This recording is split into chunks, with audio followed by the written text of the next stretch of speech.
Good morning, this is J.D. Hnery with the Key to Understanding Credit, Amazon #1 bestseller. Today I have my guest with me, JC Hearn, which is a real estate investor. He's a director for the commercial division of Homeland Properties here in Huntsville, Texas, Walker County. He's been in it over 18 years. JC has over 1,200 multiple family units that he's involved in, investments, and multiple car wash units. And JC, tell us a little bit about yourself and about real estate and what's going on. And he has a lot of accreditations, and he's just a great individual, great Christian man. JC?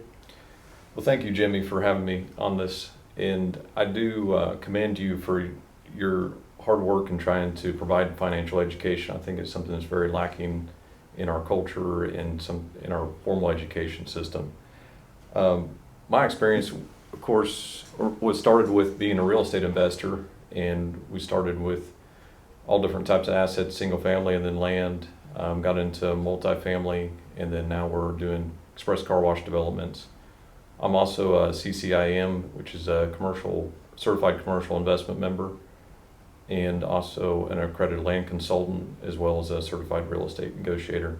Well, the main thing, JC, is that you invest in yourself. You take your job very seriously. And JC has actually sold 3 properties for me.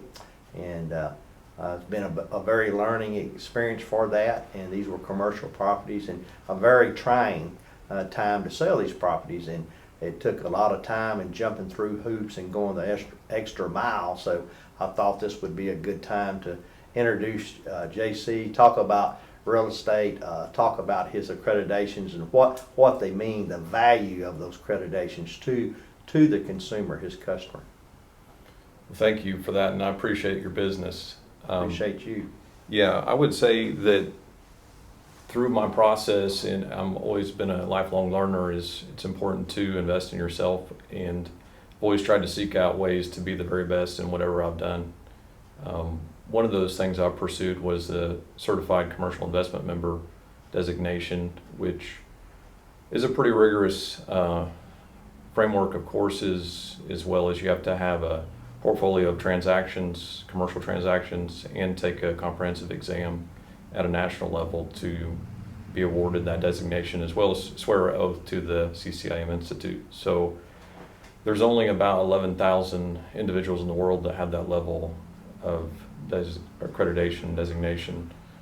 I would say the ALC, the Accredited Land Consultant through the Realtors Land Institute, is somewhat similar. There's even less of those. There's only about 2,000 currently in the world, and there's less than 200 that I'm aware of that have both designations, which I'm one of those few. In respect to commercial real estate, and through Mr. Hnery's property, as he witnessed, there is a whole different layer of complexity that can take place versus some of the residential or just general land transactions when you're dealing with all kinds of environmental issues, municipal codes, platting, zoning. There's a whole different layer of complexity and legal that needs to be addressed. And I think that that's something that you can only address with experience and with resources. And by becoming more experienced in this industry, I've definitely been connected with a lot of those resources and that experience, sometimes by hard knocks, but we really try to do the very best we can for our clients. Go ahead. Like I say, yeah, JC will go the extra mile. I mean, he's up all hours in the AM in the morning working. I have actually witnessed it because when I get up at 6:30 a.m., I've noticed on my phone, golly, I got a text from JC at 1 a.m., 3 a.m. in the morning. So he's dedicated, and that's what you need in a professional real estate person. He's a dedicated father of 3 children, and he works hard, and his wife is a stay-at-home mom. They homeschool their children, so he's dedicated doing the right thing and taking care of his family and just going the extra mile. Yeah, you give me away with my work schedule, but I think in anything you do, you have to have dedication, and you have to have loyalty to your clients, and you have to put their interests ahead of yours. And if that takes long hours, I'm happy to do it. I do think in every profession it's hours in. So I'd heard somewhere a long time ago that it takes 10,000 hours to be an expert, and so you have to invest a lot of time to be proficient and continually invest to be relevant and competitive in the market. We are in a very competitive market, and in the current market, because of some of the elements of credit and interest rates, it is a little more difficult to cause transactions to happen. And I think investing the time, doing your research, building relationships, continually working on your inventory to create new business for your clients, that's become very relevant and important competitive advantage that I've tried to exercise. Well, how is the market here today, JC, especially for commercial? And the three properties that he just sold for us were 3 different parcels of commercial property, and all of them had some kind of problem that had to be jumped through, and problem means just taking time and patience and an attitude of never giving up, and JC's got that type of attitude. I would say, to answer your question, Jimmy, the current commercial market is maybe not as strong as we've seen just because of the cost of capital. However, I would say those properties that are in good paths of progress, that are capable of being developed, and Huntsville, we've definitely expressed increase in interest for properties here, which we're directly in the path of progress in the I-45 corridor expansion. There's a lot of interest in people wanting to come here and build and develop, and I think for those properties that are marketed well and have some kind of potential use, there is still interest. I also think that working and having a network of people and relationships with investors, builders, other land investors, commercial development groups, franchises, sometimes it takes putting that information in front of them to help them make a decision, and then helping them work through the process to see it to the end, because there's always problems. It's how you address them, and are you being solutions focused, or are you just throwing up your hands and walking away? Well, do you currently have any listings for commercial property or any new listings? I do. Yeah, I actually just listed about $8.5 million off of Veterans Memorial this last week, and already receiving some interest on that. So that's what I would say for properties in the correct location. There is still continued interest in this market. Well, a lot of it, yeah, location, of course, and what the amenities that the land has. Does it have access to water and sewer? What do the roads look like? Good roads and stuff like that. And how much square foot's in an acre? 43,560 square feet. Okay. So commercial, how does it sell compared to rural? And I'm talking about price wise. How does that? Yeah, compete? so commercial is typically sold on a per square foot basis. Okay. Reason being that it's typically significantly more valuable if it could be used for a commercial purpose. So we break that value down on per square foot because it's more critical to the land area that's there. So if you had an acre of land that was sitting on a corner for a commercial franchise of some sort, or a business come along, it was, of course, 43,560 square foot. Was $1 a square foot, then that would be $43,560 Per acre. Yeah. Yes, per sir. acre. Right. That's right. Okay. So and that's good. That's good. It's good to know. I didn't know too a while back how much square foot was in an acre. So you can do the math. And when you do call on commercial real estate, and they say you need to know, well, how much per square foot, because rural land goes by the acre. Yes, sir. And what is the typical price for rural land around here? Let's say within a 100-mile radius, because in your business, y'all have a lot of clients, and you have a lot of old timberland that you sell, timber companies. Yeah. Now, I will say land value and what it sells for is a little bit complicated because there's so many different factors that play into the value.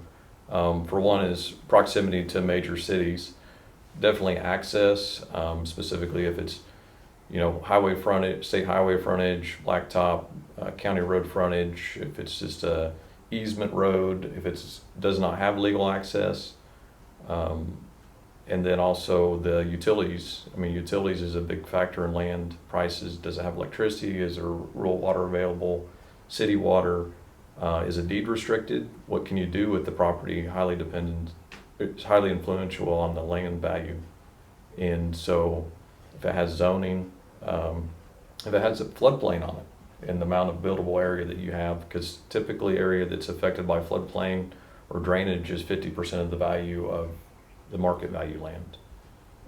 And that's the thing about using a professional like JC over here, is that he's gonna know all that. He has all the research and the knowledge and wisdom, that he's done the homework for you, and he'll tell you about that property. You know, a lot of properties, oh, let's say with a couple 100 miles around here that's timber property, a lot of it has what we call gas right-of-ways, natural gas right-of-ways running through them and stuff like that, and the floodplains, as he mentioned. So you just have to, and that makes the value of the property what it's worth. And JC has done his homework and will tell you all about it, and get out there and walk the property with you from corner to corner, show you and tell you everything that you need to know to make the right decision. Well, thank you, Jimmy. Yeah, I would say a lot of what I do is research, and sometimes those with more data wins, and we've been in land sales for a number of years. Also, my analytical skills, my natural analytical skills, and some of the tools I've learned through my designations and my education has definitely been very helpful as far as determining value. That is a good point. Also, oil and gas activity can influence the value of a property, and the land value, I would say it is too broad. Another thing to be aware of is land is typically sold on a wholesale principle. So the larger the land tract, the less per acre it will typically sell for. And then you see that too, where as tracts are broke down to smaller acreage, then they are typically sold on a higher per acre basis. Yeah, and in my research of looking at property, just in saying a 200-mile radius, there's a big shortage of 5-acre tracts and 10-acre tracts, and that seems like what most people are looking for, because that's more affordable for that consumer. So do y'all have any? Do you have any in your listings? I do not currently have anything that is residential in 5 acres or less. And honestly, there is a reason for that. There are certain development codes that affect the division of land, and so it is significantly more complicated and expensive to create land divisions of less than 10 acres in most counties. And that's the reason why you do see some older tracts or maybe subdivisions that created those type of divisions, but you don't see it as commonly today, and so there's less inventory. So my experience just in looking at property around here, anywhere from, let's say, from 5 acres all the way to 400 acres, it'll run anywhere from 10,000 and up, depending on the size of the tract. And the real large tracts, 400, and depending on where it's located, could be 4,000 to 6,500 an acre. But it all depends on the factors that he talked about, the location and what is in proximity to that property. Yes, that's absolutely true. And the larger tracts do sell. I would agree with those price ranges. That those are kind of typical rules of thumb, but every property is unique, and so I definitely encourage you to engage an expert in that field to help you value a property when you're trying to sell, or also when you're trying to purchase property. Work with somebody that can point out all the unique aspects about that property, so you know exactly what you're buying, if it's going to work for what you're going to use it for. Well, thank you, JC, for that knowledge and wisdom today on this research of this development of looking at property and everything. I appreciate JC being my guest today on the Key to Understanding Credit by J.D. Hnery. We'll be coming up with the next episode. JC, do you care to leave any contact information or not? Absolutely. Yeah, you can reach me at, my direct number is 936-581-4049, or you can email me at jchearn@homelandprop.com. Thank you for that. Thank you.